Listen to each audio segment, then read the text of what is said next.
Hi everyone, my name is Millicent. I am type 1 diabetic. I have type 1 diabetes mellitus, juvenile diabetes, if you will. So I was diagnosed when I was 11, right before my 11th birthday. I was really sick.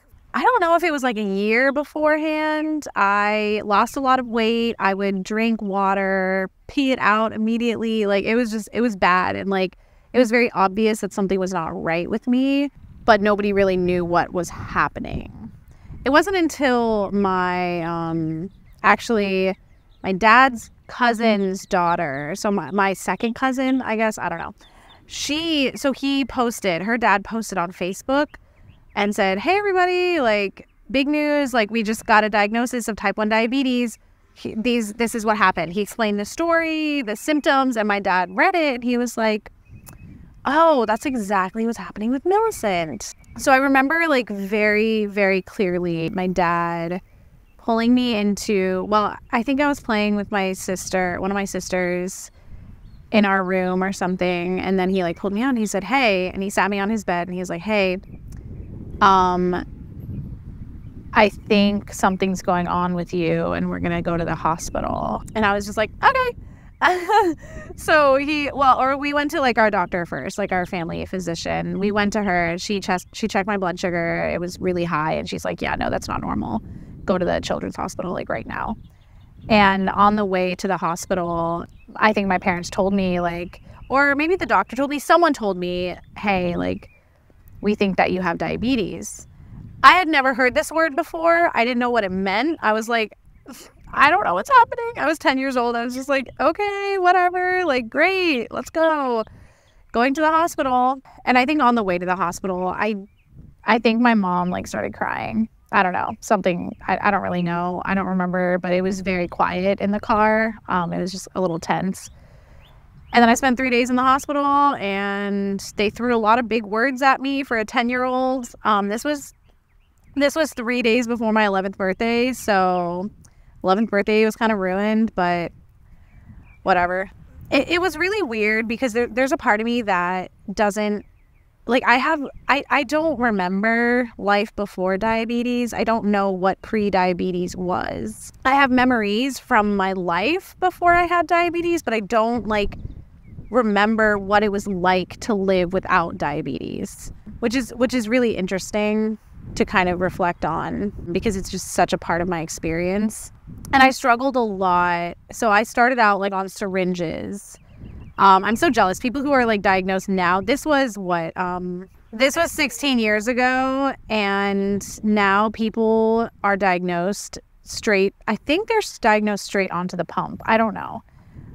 But at least the pen but I started on syringes. Like, it's so weird. I could never imagine using syringes now. But anyway, I started on syringes and then I went to the insulin pens, which was so much better.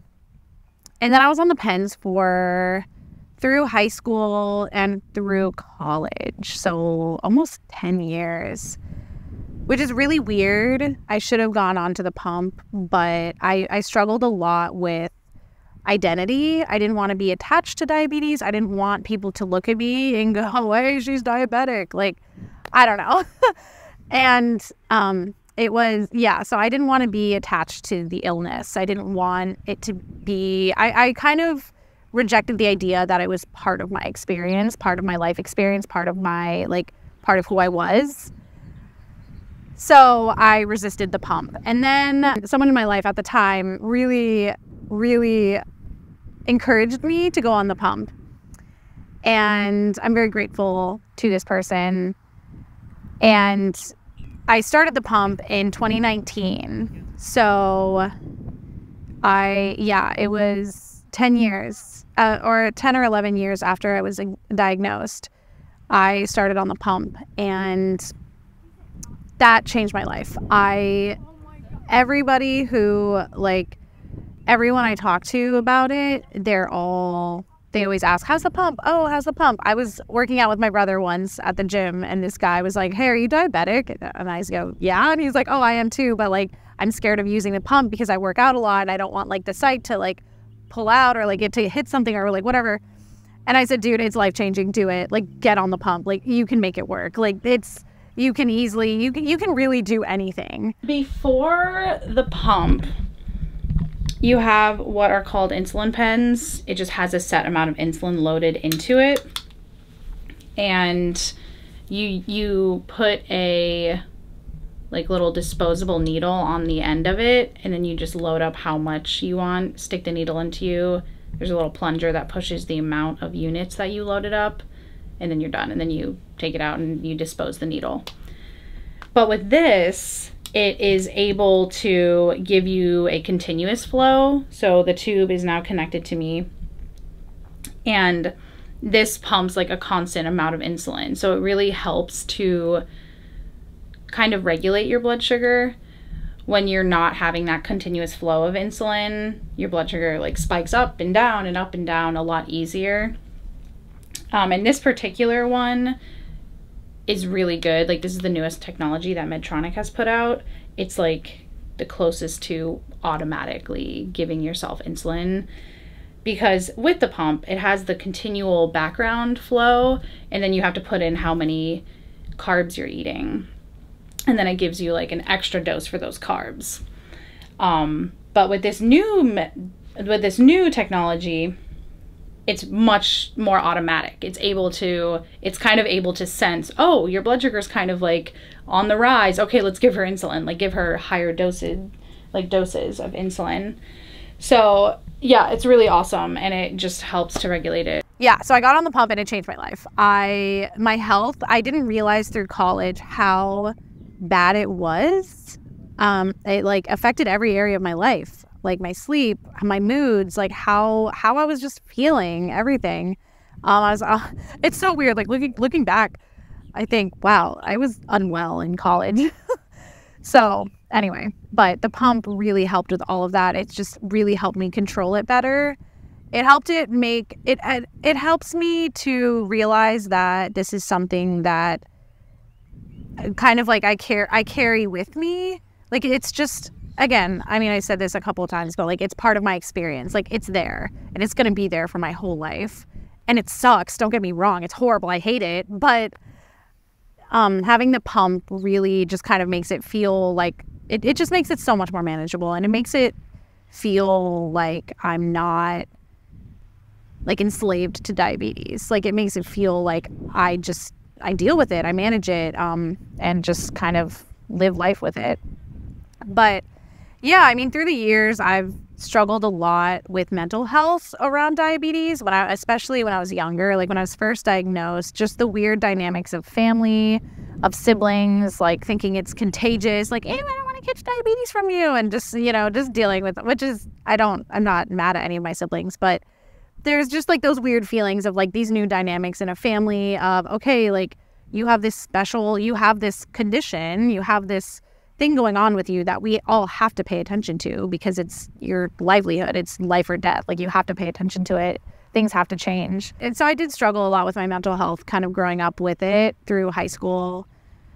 I don't know, just really, really not accepting the facts, just not accepting the fact that I have diabetes and I have to manage it. Trying to just make it go away, wanting it to just go away. It took me years and years to realize that it's not going away, and just accepting that and realizing that it honestly just requires lifestyle changes. It just requires new habits, just building it into your life, building in these things. I act like I'm perfect, that I'm so good. I'm not. It's hard.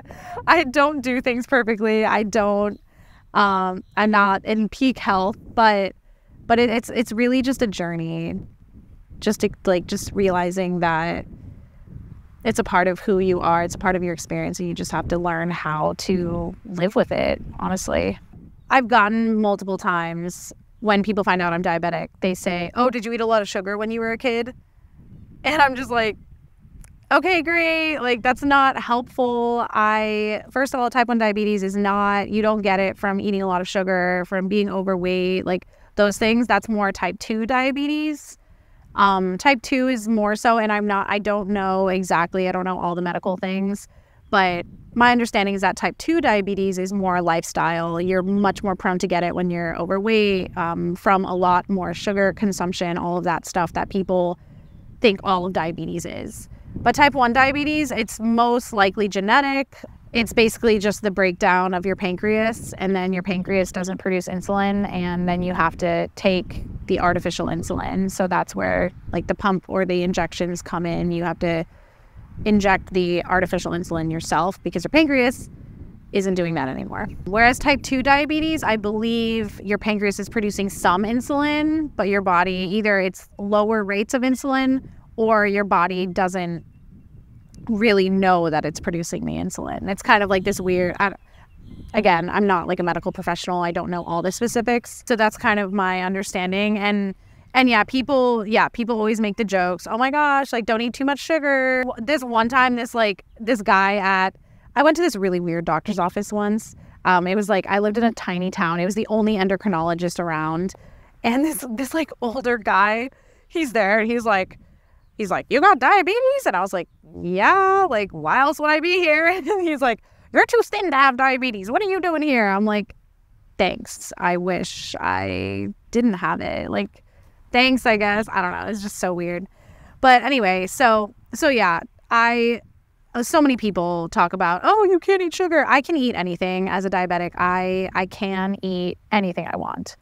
You just have to plan for it. You just have to take the insulin. You have to calculate how much. So whereas people without diabetes, they just eat food and their body registers what they're eating, and it gives you the insulin from your pancreas based off of what you're consuming, and it balances it out for you.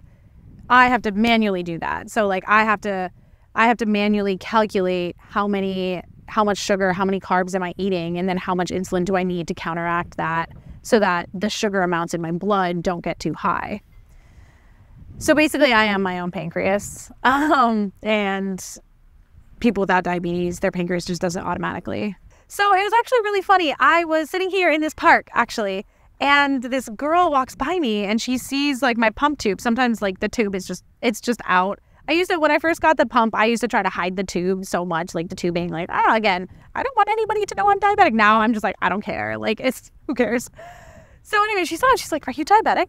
And we were chatting for like 20 minutes, and she works for JDRF, and she told me about this walk. So they do these really awesome 5Ks, and they're called one walks. So it's kind of just a 5K to kind of just support people who are type 1 diabetic. A lot of people raise money. You can do it without doing any fundraising, but a lot of people just fundraise a lot to help diabetes research, all that stuff, whatever it might be.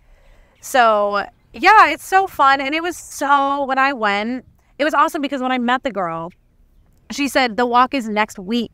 And it was the best coincidence of my life. And I thought, wow, that's awesome. So I went to this walk, and my sister and her family came, and then my dad came.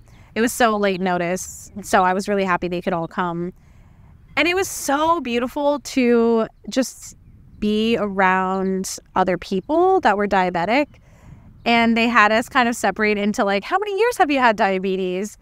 And there's a lot of people who only had it for like a year or less, or like a couple years. And I was like, I've had it 17 years.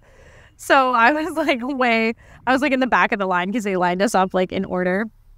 And then some people 21 plus years. So it was just beautiful to be around people like, wow, we all have this thing. We all struggle with this same condition. Just like a moment of solidarity of like, you get it. And it was awesome because they had snacks, and they had signs around the snacks that said how many carbs were in everything, which I loved so much. I was like, this is awesome. I don't have to like look it up, because you have to figure out every time I eat, I have to figure out how many carbs am I consuming. And it's annoying. It's exhausting, but that was just an awesome moment of like, wow, there's so many diabetics here, and they gave us the carb counts. So I was like, yes, I don't have to do anything. At one point, I think during the 5K, my blood sugar like started dropping, and it was funny because I thought, well, I mean, I'm around all these diabetic people. I had like little sugar, like snacks to raise my blood sugar with. But yeah, it was just this funny moment of like, wow, usually when I get low blood sugar, I get very embarrassed, or I don't know. Yeah, just embarrassed. But I didn't have to be in that moment, which was kind of awesome. I was like, I'm probably not the only one here with low blood sugar. I think that with diabetes, it is manageable. It doesn't have to be like, it's definitely a lifestyle change. Like, things will change in your life, but you'll be okay. Modern medicine is crazy. Like, it's awesome. And also realize that you can still do anything. I don't think there is anything. I think when I was diagnosed, they said you can't be a truck driver or a pilot. I'm pretty sure that's what they said, but I know someone who's diabetic and is a pilot. So it's not like, it doesn't hold you back from anything. So don't let it. I would honestly just say, don't let it hold you back. You can still do anything, and don't be afraid of it, because modern medicine is awesome, and there are ways to just keep your